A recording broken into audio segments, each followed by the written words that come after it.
Hello and welcome to this session. Today, we will be having a discussion on nouns. Now, I do understand that most of you are already acquainted with the concepts, but then you will certainly agree that initially the journey might appear very easy, but as we go on, things will get more complicated and probably things might not appear to be as easy as they're appearing to be now.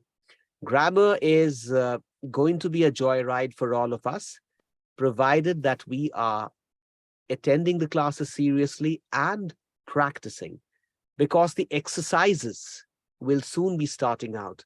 And when the exercises start, you will see that we will move from simple to more complex and still more complex problems. And if you understand how to approach those problems, your concepts of grammar will become clear. And that will have a profound effect on the way you speak English. So it's only a question of time. I hope that soon enough you are on your way. I have said this before, but I don't mind repeating that essential grammar component is going to fuel up your spontaneous shadowing and coterie talk exercises. And you will see that by following the essential grammar lessons, although they are going to serve more as backdrop information, you are making better spontaneous speeches. You're handling your coterie talk better. You'll also be doing your shadowing better, subject to the condition that you follow the essential grammar lessons with regularity. So let's start with nouns. Do not be under the impression that we are doing very simple things and the things are going to be as simple as they seem to be at the moment, because I assure you, grammar will become more complicated, more interesting also, but more complicated. And it'll be quite a challenge to be solving the grammar problems that will follow subsequently. So here we go. So here's the presentation for today. We will be discussing nouns, right? There you go. All right, so nouns, do you know them? Oh, sorry, nouns, you know them, don't you? Of course you know nouns. Some of you might feel, hey, are we going to do nouns? We know nouns. Nouns are very simple. Well, wait. Let's see how simple they are, okay? Yes, I agree with you that today's lesson is going to be simple, but it's going to form the base for the subsequent challenges that you'll have to brave. Okay, so what is a noun? A word representing a thing, living or non-living, is called a noun. So it is basically what? It is basically a thing. It is basically a thing, an object. That's what noun is. Now that thing can be living, that thing can be non-living, right? The laptop on which I'm working is a noun. I am a noun because I'm a human being, right? You are a noun because you're a human being. This mic is a noun. And anything that you can think of, anything, books, right? Theaters, roads, vehicles, all nouns. Now, there are different kinds of nouns. Essentially, a noun is a thing, tangible or intangible. That is material or immaterial in nature. Now, what is the meaning of the expression tangible? Tangible means something that can be touched. If you can touch something, that is tangible. And what is intangible? Something that you cannot touch. So noun can be things that are possible to touch, and nouns can also be things that cannot be touched. Are you confused? Don't be. We'll very shortly find out what they are. Here we go. A word can be more than one kind of a noun. It is not necessary that that an object should be classified only as one form of noun. An object can fall into various different categories of nouns, okay? Nouns can be classified in separate groups. A particular word can be a noun of more than one type. Please keep in mind, you do not have to remember as to which noun is of which category. This is simply for your information. Now, I have said this before, saying it again to you, that most of the essential grammar that you're learning will serve as backdrop information. The focus, the thrust of these lessons, you very well understand, are the primal methods, the three methods: spontaneous speech, shadowing, and coterie talk that you are practicing. Grammar, of course, will make your language more profound, but only doing grammar and nothing else is not going to help, right? So nouns can be classified in separate groups. A particular word can be a noun of more than one type. Please keep in mind, you do not have to remember as to which noun is of which category. This is simply for your information. I explained it just a while back, that essential grammar is just going to act as background information. It is going to make your language profound, but the thrust of the program is on those three primal methods. All right, let's get going. Now let's talk about the various categories or types of noun. You don't have to remember them. This is for your information. You just have to know about them. And if you forget about what you're reading right now, that's not going to impact your English at all. That is not going to impact your English at all. So relax. Proper nouns. What are proper nouns? A proper noun is a name of a thing, living or non-living. For instance, Ram, Sita, Krishna, Radha, Calcutta, London, and any other name you can think of are proper nouns, right? Moving ahead, common nouns. A common noun is the name of a thing, living or non-living, that are of the same type. For example, city, town, shirt, suitcase, book, and other such things that you can think of are common nouns. So, it's a name of a thing that are of the same type. For example, city. When I say city, it can mean any city, right? Town, any town. Shirt. So the moment I mention the word, mention a common noun, you know the category of things I'm talking about. When I say, for example, cloud, you know what I'm talking about. When I say something like, say, bird, you know what I'm talking about. When I say girl, you know what I'm talking about, right? So girl is a noun, but I'm not indicating a particular girl. Bird is a noun, common noun, but I'm not indicating a particular bird. If I'd been indicating a bird called Sweetie, then I would be pointing at a particular bird. A girl called Anne, then I would be pointing at a particular girl. A boy called Gopal, then I am pointing at a particular boy. Otherwise, a boy is just a common noun, right? The moment I mention the word boy, you know what I'm talking about. Could be any boy. I haven't talked about a boy in particular. All right. What are collective nouns? Again, you don't have to remember all this. Even if you forget all this, fine, but better not to forget. All this information can stay at the backdrop, right? So all grammar is going to serve as backdrop information. A collective noun represents the group of things, living or non-living. Crowd, jewelry, family, committee, and commission are some examples of collective noun.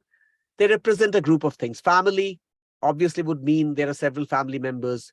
Jewelry, a number of ornaments. Crowd, a number of people, right? Commission, there would obviously be members in the commission. So these are all collective nouns. Abstract nouns. What are abstract nouns? An abstract noun is an intangible thing. That is something that cannot be touched. Intangible means something that is not of material nature. It is the same as saying it cannot be touched. You cannot touch it. kindness, beauty, wisdom, love, enjoyment, and anger are examples of abstract noun. So you talk about kindness. You cannot touch kindness. You talk about love. You cannot touch love. But these expressions are also things, intangible things, things that cannot be touched. So they are called abstract nouns. Okay, we can classify nouns in many ways. Goes without saying. Nouns are also divided into countable and uncountable. Okay, fine. Let's see. Countable nouns. Sorry, dear friends. Okay. Things that can be counted are called countable nouns, such as man, woman, speaker, ball, and book. So we can say 2 books, we can say 2 men, we can say 10 women, we can say 15 balls. So these can be counted. That's why they are called countable nouns. A countable noun, goes without saying, can be a common noun as well. So, you know, a word can fall into different categories of nouns. I'm repeating this. A word doesn't necessarily have to belong to one category of noun. It can belong to several categories of nouns. Uncountable nouns. Things that cannot be counted are called uncountable nouns, such as diamond, sugar, wealth, beauty, entertainment, and so on. I cannot say, hey, give me 10 kgs of entertainment. Can I say that? I cannot say something like, well, sometimes they can be counted, of course. They're uncountable, and sometimes they can also be interpreted to be countable. For example, I can say, give me 10 kgs of sugar, right? So on that count, you can say that is countable. Now, please understand that it's a matter of interpretation. There is, again, no absolutism. I cannot possibly say, hey, I want to see a boy who is 50 kgs handsome, or I want to meet a girl who is 51.2 kgs beautiful. I cannot say that, because beauty, handsomeness, etc., entertainment, right, cannot be counted. That's why they're uncountable. Can I say, hey, give me 1 kg of smile? Is that possible? 10 kgs of laughter? Not possible. So all that are uncountable nouns. Don't have to worry. Don't have to remember all this. This is only for backdrop information. Okay. No need for confusion, dear. Right? Don't be confused about one word falling into various categories of nouns. I repeat, this information is simply for your consumption. You will have no need for consciously discerning as to what kind of nouns you are using while speaking or writing English. All this information would help you create a better feel for the language. I guess I have spoken about this before, and by now you understand as to what is the purpose of this discussion. This is all background information. This will make your speech solid, but the direct impact will be because of the 3 primal methods. Grammar will only act as background information, but it will help you for sure. All right. Direct impact.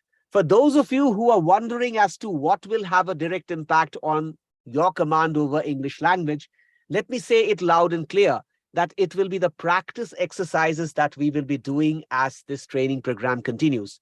There will be lots of exercises, and I'm sure doing those exercises will help you immensely as you walk the road to improving your sense of English grammar, right? So practice exercises of grammar. So when those practice exercises of grammar will be presented before you and you practice them, certainly your sense of grammar will improve. That will also improve your language. But remember, no replacement for the primal methods. Primal methods are the soul of this training program. Okay. Moving on. Patience, please. Please be patient. We have just started out. There is a long road ahead, and I assure you that at the end of the road, you will certainly find yourself more equipped to deal with English grammar and English language as a whole. No exercises again. Well, don't expect me to ask you, Manisha, please tell me in this sentence which noun is proper noun and which noun is common noun. I won't say something like, hey, Shivam, identify which noun is common and which noun is proper. Tell me, is Is Bombay a proper noun or a common noun? Tell me, is Berlin a common noun or a proper noun? Such simple lollipops I'm not going to ask you, right? Things are going to be not difficult, but certainly more challenging when we start out with the grammar exercises, right? Okay, primal methods are the keys. What are the keys? Primal methods are the keys. Essential English grammar is just for backdrop action. I've said this again. I've said this before. I'm saying it again now. So that's all for this lecture, right? So we have started out with essential English grammar. You will soon see that our approach will be exercise-based, practice-based. Sorry. Okay. Excuse me. Okay, so I finished the presentation now, and I get back to in fact, we now meet our learned participants. There they are. Okay. So good to see you all. Can I have you all on camera, please? Except for my team members. Can I have you all on the camera? All right. Okay, Kirti. Why this darkness? Unmute Sir, yourself. here power goes off. Okay, power is gone off. Okay, fine, great. All right, Seema, can I have you on the camera, please? Seema, there you are. Everything fine, Seema? Unmute yourself. Good evening, sir. Is everything fine? Good evening. Is everything okay? Please, sir, I am not feeling well. You're not feeling well. Oh, this weather is very bad. There are so many people who are falling sick. Please take good care of yourselves. Okay, okay. All right. So, Shivam. Shivam, are you wearing socks today? No, sir, I'm not. Not wearing socks. But you still have to pull up your socks. Okay, sir. Okay, it's your turn. All right, here we go. I'm giving you full screen. Ready for the challenge? Yes, sir, trying to be ready. Okay. All right. So, Shivam,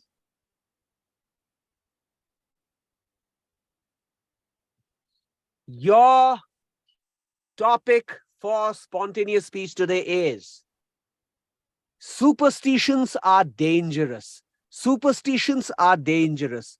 Superstitions are dangerous. Dangerous. Shoot. Yes, sir, the topic is like really interesting and it is a deep topic actually because superstitions are dangerous because we used to have this superstition of what we know as like witch.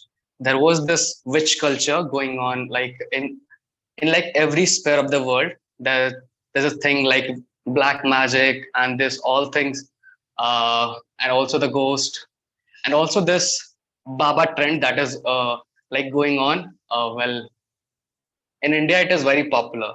We for like every now and then we have a particular Baba like trending, and there's been like number of followers increasing day by day, and is getting popular. Then something happens, and he goes to jail, and again he comes back, and he has the same followers, and the followers are are just arguing in favor of him that he is someone and has the human thing to make mistake.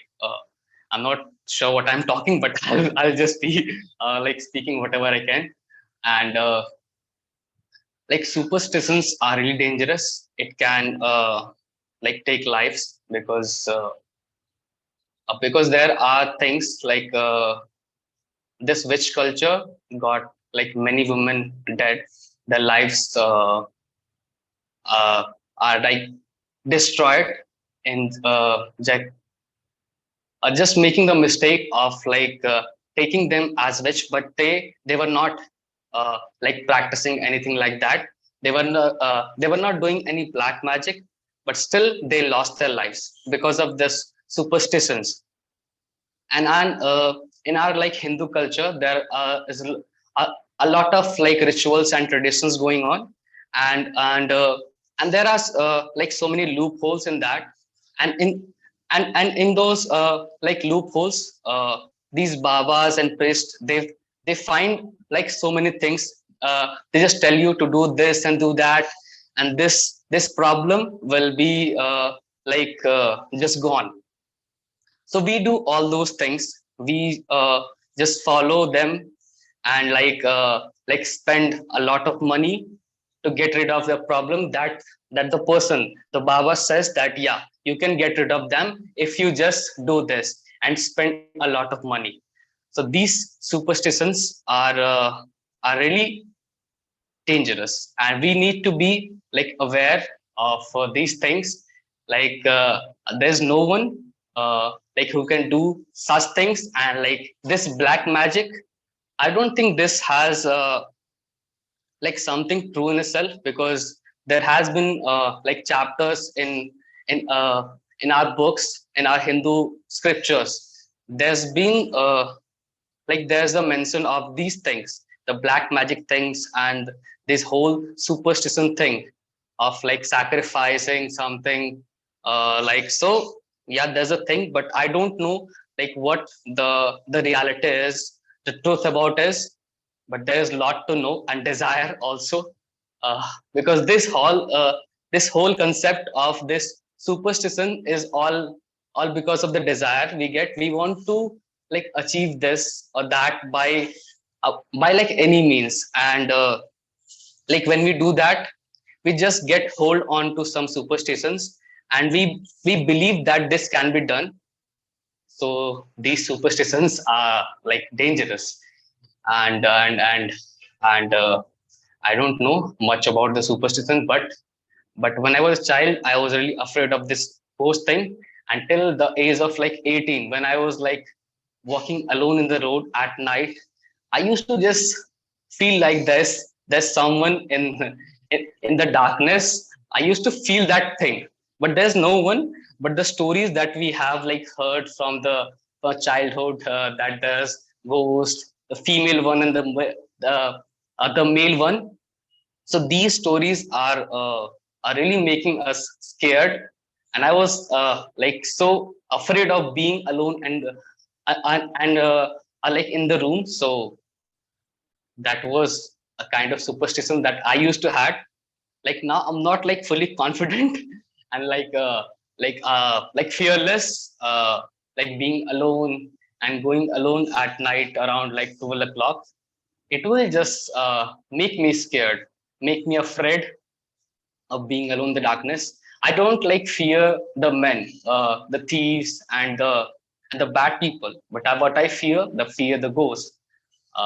The reason why, because I've been just watching movies of ghosts and things. So that is the thing I just like get usually scared of. And what do I can speak? What can I speak? I don't know. Let's go back to the Baba, because I just love this topic to talk about, because this Baba thing has to end.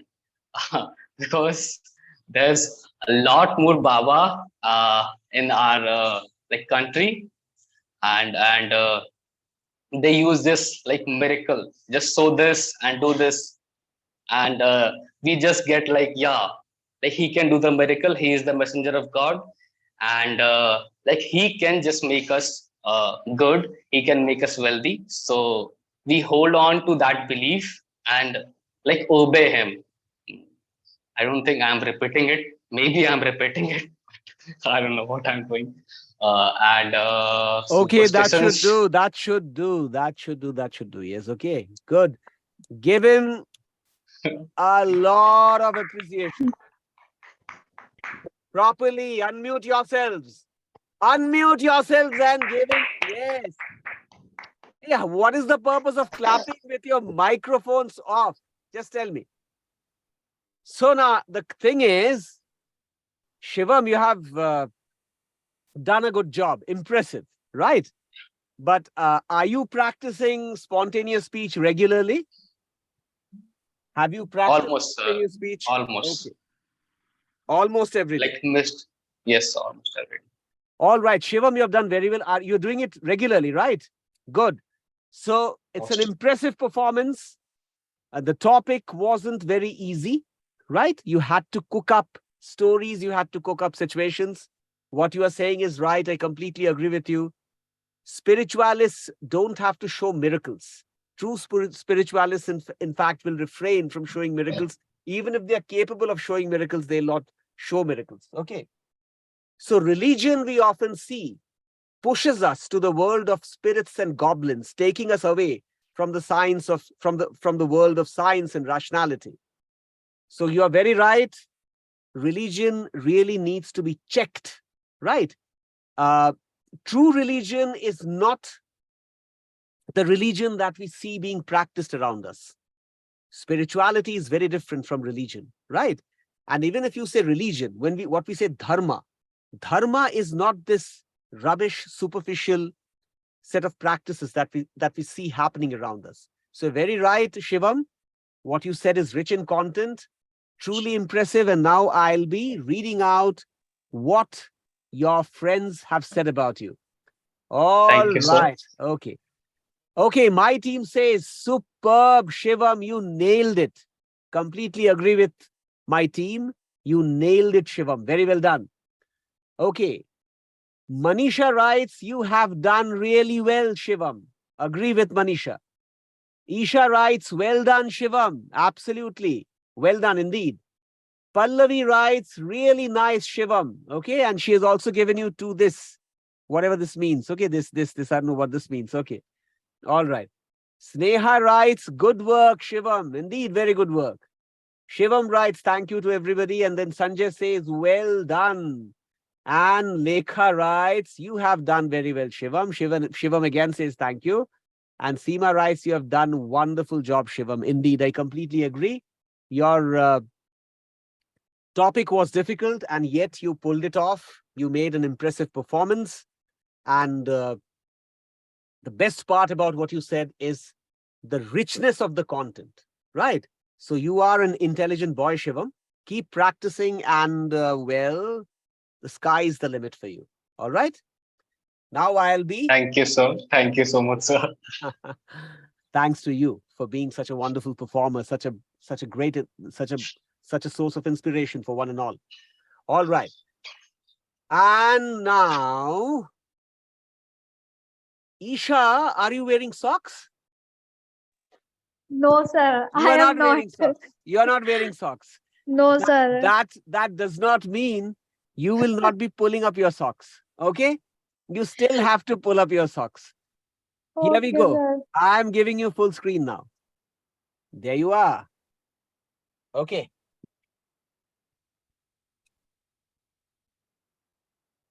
All right.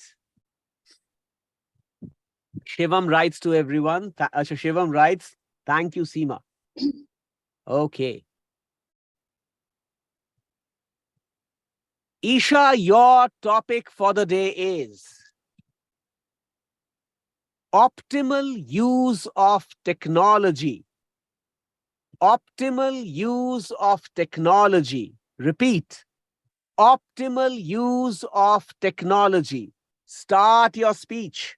Your time starts now. Okay.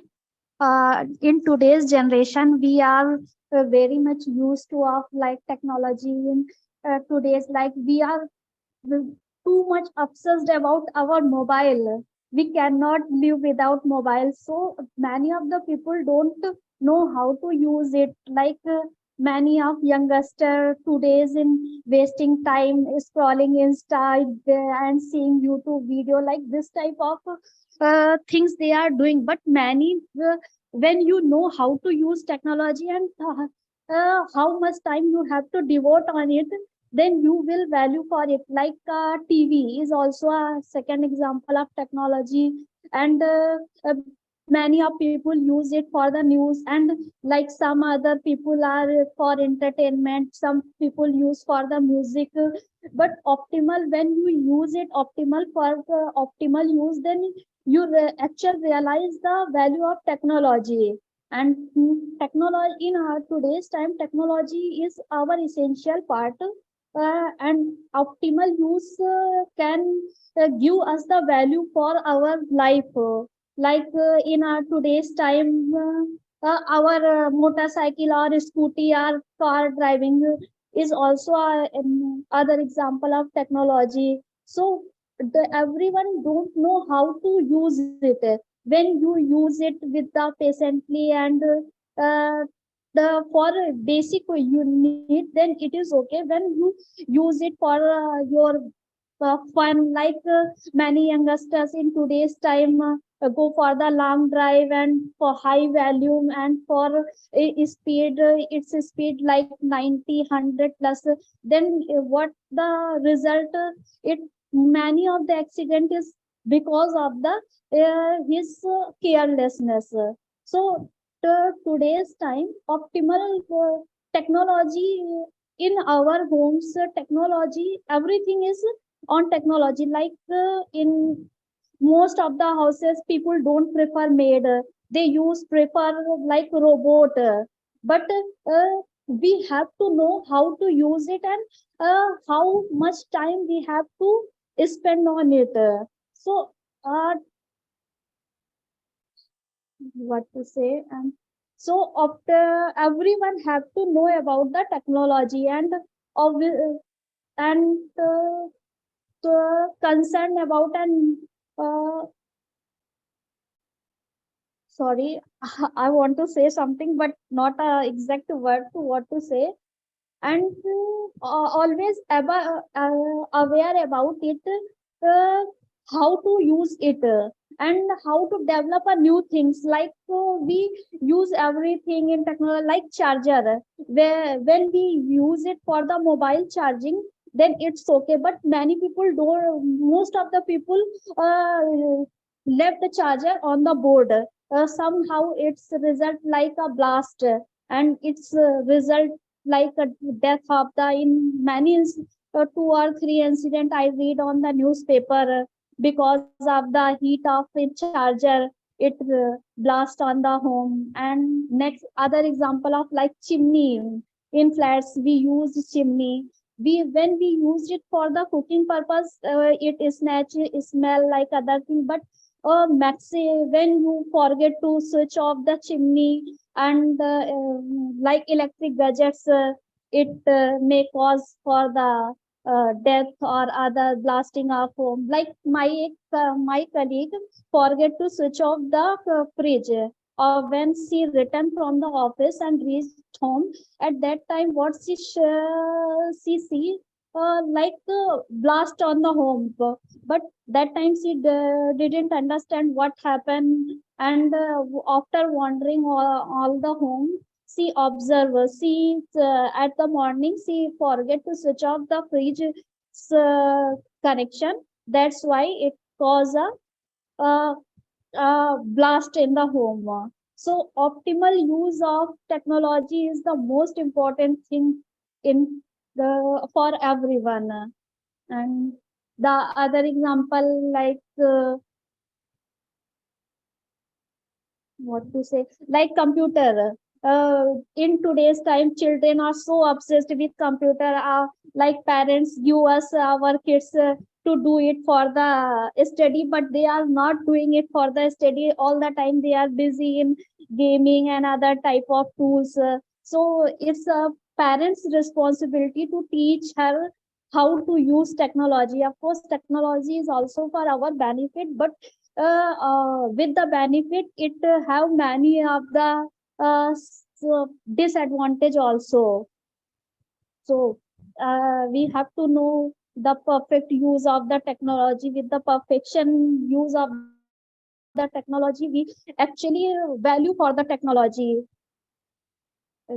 And And with the technology, of course, we have to value for the time. Like in the older generation, we use cycle for a 4 5 kilometer. We traveled for 1 hour, but with the car and with the cycle, motorcycle, we go there for like 10 15 minutes. So technology is most important today's time, but excess use of technology is most harmful than the older time. And what to say? That should do. Give her a huge round of applause, please. All of you. Unmute your mics and clap for her. Properly. Don't be so stingy about clapping. Okay. All right. Okay. Isha, Jesus. excellent. Very Thank you, impressive. sir. Very impressive. Rich in content. Rich in content. And the best part was the organic, natural way in which you spoke. You did not worry about the mistakes that you could possibly make. You didn't worry about what people would think about you. You just spoke and spoke and spoke and spoke and spoke. That's how your approach should be in life as well. Speak, it's a language. Just a language, nothing more.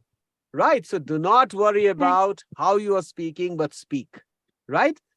Thank you, sir. I'm very happy, very impressed. We again had two stunning performances today, one by Shivam, one by Isha. Very well done, Isha. Again, congratulations for the great performance. Let's see what your team members are saying about you. All right. So, my team says, terrific performance, Isha. Well, yes, agreed with the team. Terrific performance indeed. Seema writes, commendable performance, dear Isha. And lots of claps and lots of this, okay? This is not, Thank you all. this is thumbs up. This is not thenga. Long back, people used to show thenga like this. What, you've come to me? You want help? Take this, take a thenga. Okay, thenga, for those of you who don't understand Hindustani, thenga would mean nullity. I'm not going to give you anything, something, that kind of an expression, that kind of a message used to be conveyed. But these days, the grammar has changed, right? Possibly 20 years back, if you had done this, people would think, oh my goodness, or maybe 30 years back, they would think, what is this girl or what is this boy doing? Showing me a thenga? I wanted good luck. And she's showing me a thenga. Right? But these days, the grammar has changed. This means thumbs up. Yes, go ahead. You will succeed. Right? All right. So, Seema writes, commendable performance, dear Isha. Pallavi writes, very nice performance, Isha. All right. Manisha writes, good job, Isha. Absolutely right. And Lekha writes, you have great knowledge, Isha, and expressed very well. Okay. And she has also given you a heart, which has two colors. The top is red, the middle part is white, and the bottom part is again red. So a beautiful heart Lekha has given you. Shivam writes, excellent. And then there are three icons of fire. That is, you have set the stage on fire. You have done so well. And Sneha says, very well done, dear. Completely agree with her. Sanjay writes, nice, good job, excellent, indeed. And Isha thanks you all. Thank you, everyone. All right. So we have had a terrific evening. So that brings us to the end of a successful week of learning. Next 2 days, we'll be having our chutti, that is holidays. But you will be getting the exercises from me. Please practice the exercises. Thank you so very much. I repeat what I said yesterday. I'm dealing with geniuses. Each one of you is a genius for me. And I'm absolutely honored to be delivering these lectures to you. I feel so proud to be a part of this arrangement. Thank you very much for being a part of this training program. I'll catch up with you on Monday at 7:45 p.m. Till then, take care and good night. Good night, sir. Good night, sir. Take Enjoy the care. weekend. Good night. night. Enjoy your Good weekend. night. Yes. Bye. Thank you.